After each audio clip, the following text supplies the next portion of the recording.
amigas, amigos, compañeras, compañeros, autoridades tradicionales de los pueblos yaquis, representantes de las distintas culturas, etnias, indígenas de nuestro país, ingeniero Cuauhtémoc Cárdenas, antropólogo Salomón Natmat,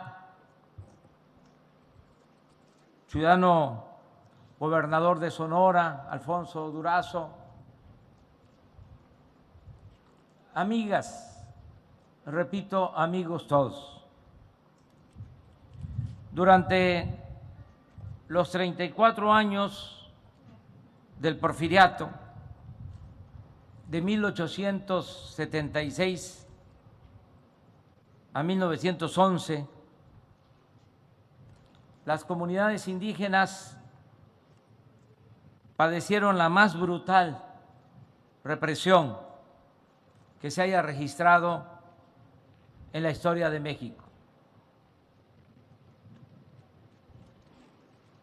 En casi todo el periodo porfirista, el ejército asesinó a indígenas que defendían sus tierras comunales y se negaban a convertirse en peones de minas o de haciendas. En 1895,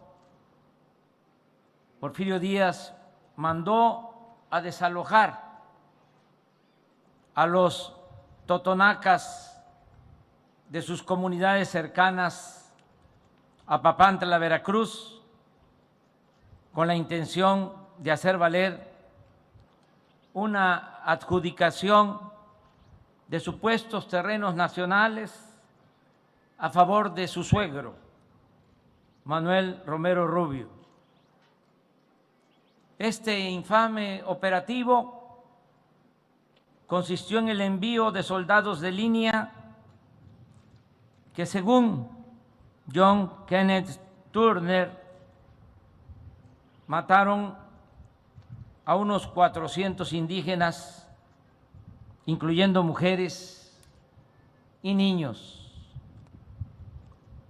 Así, o más terrible, fue la represión que sufrieron los rarámuris de Temochic y Temozachic en Chihuahua en 1891 y 1892, al ser despojados de sus tierras.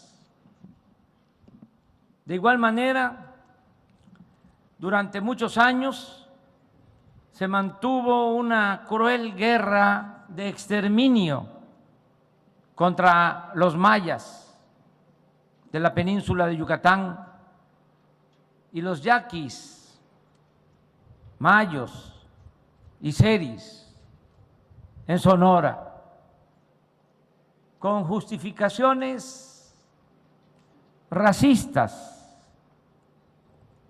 Todos fueron tratados con brutalidad.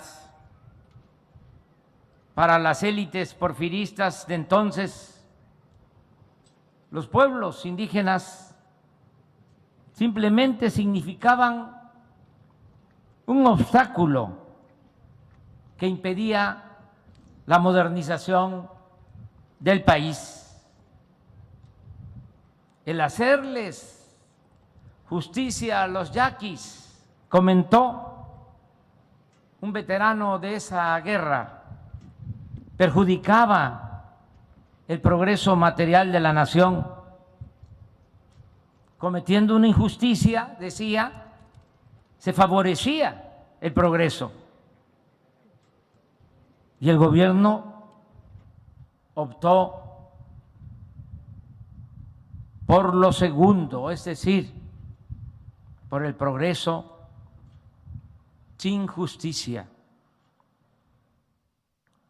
Los pueblos originarios fueron considerados enemigos a los que había que someter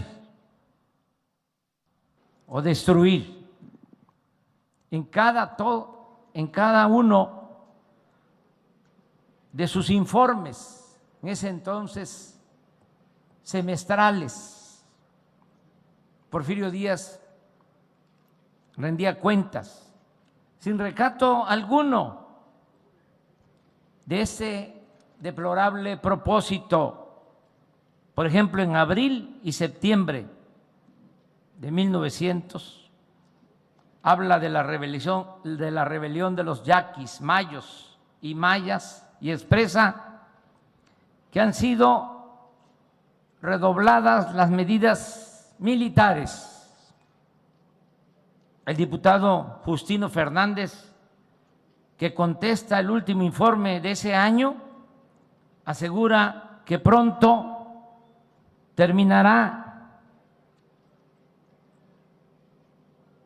lo cito, entre comillas, la insensata rebelión indígena, dada la severa represión que se le ha aplicado. En 1901, Porfirio informó que estaba a punto de aplastar la rebelión de los mayas de Yucatán. Al año siguiente los considera sin iniciativa, decía, para combatir, y los tacha de grupos errantes que resisten en la selva sin someterse. En 1903 informa que el estado de Campeche, donde también se habían rebelado los mayas, estaba prácticamente en paz. Esa paz de los sepulcros, la paz de la represión.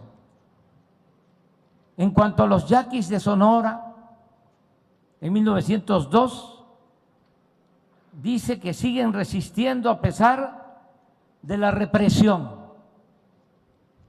del Ejército Federal. Un año después afirma textualmente que prácticamente los ha sometido. Por último, en 1904 declara formalmente concluidas las interminables campañas de pacificación de Sonora y Yucatán. En la celebración del 2 de abril de ese año se otorga a Porfirio, cito, el gran cordón militar por haber concebido y llevado a buen término la campaña contra los indios salvajes de Yucatán. Es importante repetir y dejar en claro que las guerras de exterminio contra la población indígena tenían como propósito central el despojo de sus tierras, de sus bosques y de sus aguas.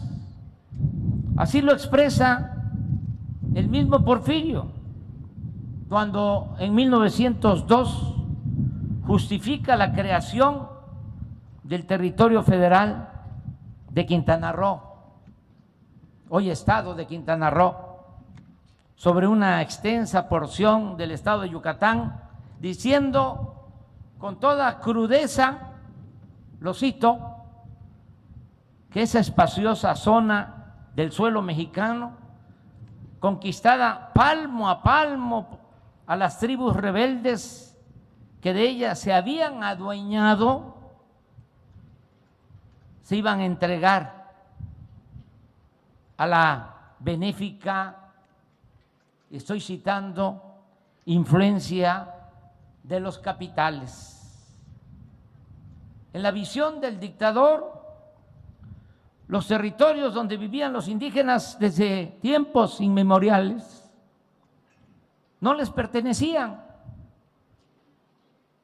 Y en el discurso oficial era de uso común la palabra salvajes, bárbaros,